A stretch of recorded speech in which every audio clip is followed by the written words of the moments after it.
Thank you for watching. My name is Advocate Muhammad Abduroaf, and today's topic deals with the issue concerning how do you get divorced if you do not know where your other spouse is or lives or his whereabouts. You are married to somebody, perfectly fine. You live together for a few years. The other party decided to go overseas for whatever reasons. Maybe you guys had an argument or was decided to separate. And the other party decided to go overseas for a few years. 5 years later, you decided, you know what, this is now over. I have not spoken to the other side, the other party, for the last 3, 4 years, and now you would like to divorce. You've done inquiries. All that you know is that the other party has a Facebook account, or that the other party resides in England, for my example, and that's all that you have. You do not have a telephone number. You have an email address that was used many years ago, but you have a Facebook account. You know the person is a bit busy on Facebook, but that's it. And you assume the person is still living in England. I'm using a very easy example. A more extreme example would be is that you do not know the party's whereabouts at all. And that will be a bit more challenging, but it's also possible to get divorced under those circumstances. There is something called edictal citation, whereby you ask the court permission to institute divorce proceedings, or sorry, to serve the divorce summons against the defendant, the other party, via a process other than the sheriff. Let me assist you here. A lawyer will go and draft court documents, a summons, basically stipulating that his client wants a divorce from the other side. So you'll mention the date of the marriage, problems, and these are the reasons why you want to get divorced, and also decree of divorce.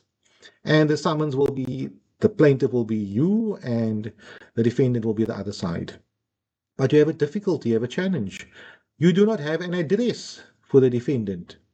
And you know the defendant lives in England, and the usual way would be is the attorney will go to the sheriff somewhere in South Africa, if the defendant lives in South Africa, and he'll email it to the sheriff or post the document to the sheriff, the summons to the sheriff, and the sheriff will go to the person's work address or the person's home and serve the summons on the other side, knowing that the wife, in this example, wants to divorce the other side, and these are the reasons why, and this is what the wife is asking for. And then obviously the defendant will come and file a notice of intention to defend and file a plea, a counterclaim, whatever the case may be, and the matter will be finalized in the Pacific local court because the defendant knows there's a case for divorce against him. But here we do not know where the defendant is. And obviously the court can't just assume that the defendant is not in the jurisdiction or that the defendant knows about this matter.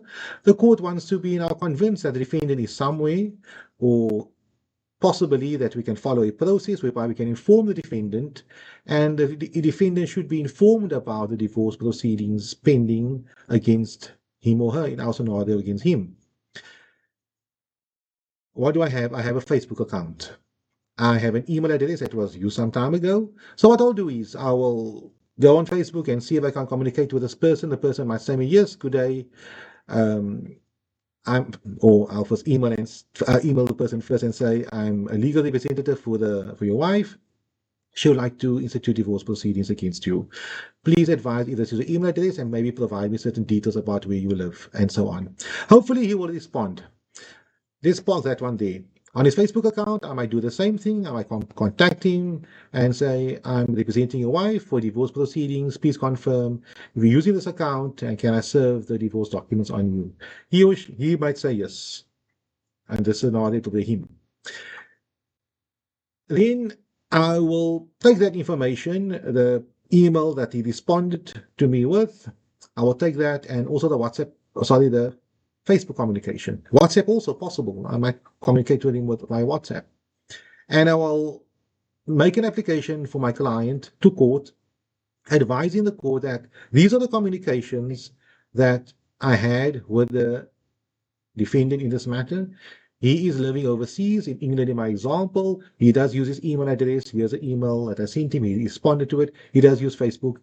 Please give us permission to serve this documentation on him via email. or via Facebook, depending upon the circumstances, or via WhatsApp, if he communicated to me via WhatsApp. Alternatively, he might say, no, I don't use this stuff here. This is where I live. I live here in London, and this is my address, but I don't use email much. Well, I can't get hold of him via email or via the Facebook. But I know where he resides, and for some other reason, I spoke to him and he said, this is where he resides. I provide all that information to a court, to the judge via an affidavit. My client might do the same also, depending upon who communicated with a specific defendant. And then I will try to convince the court that the only way we can serve the documentation on the defendant would be via email, WhatsApp, or via someone in London. So possibly, because I cannot specifically instruct the sheriff in London to have these documentation served upon him, because that's not a South African sheriff. It's not one of our sheriffs here locally.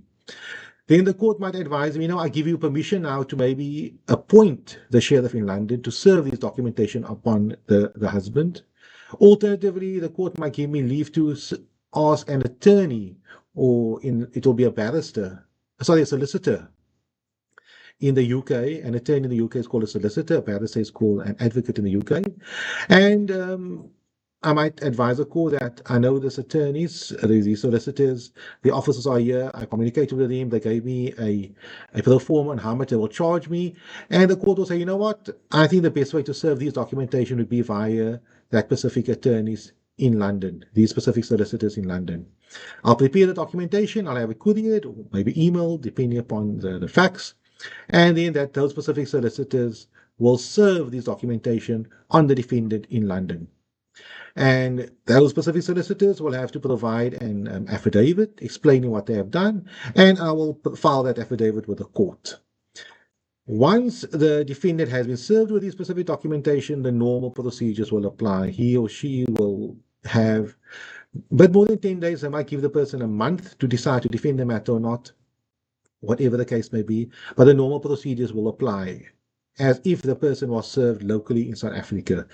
If he, in the scenario, wants to defend this matter, he will get attorneys locally, most probably, and or he can defend himself, and they will file the necessary documentation. And when the trial day comes, he will have to fly down to Cape Town, if that is where the plaintiff resides, and defend the divorce or do whatever he needs to do for the divorce proceedings. So it is possible.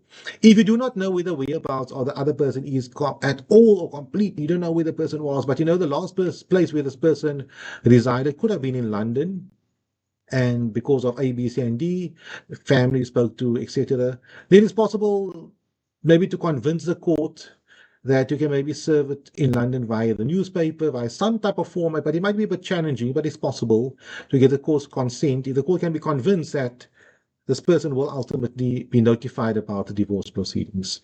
I hope this is of some assistance to you. Thank you.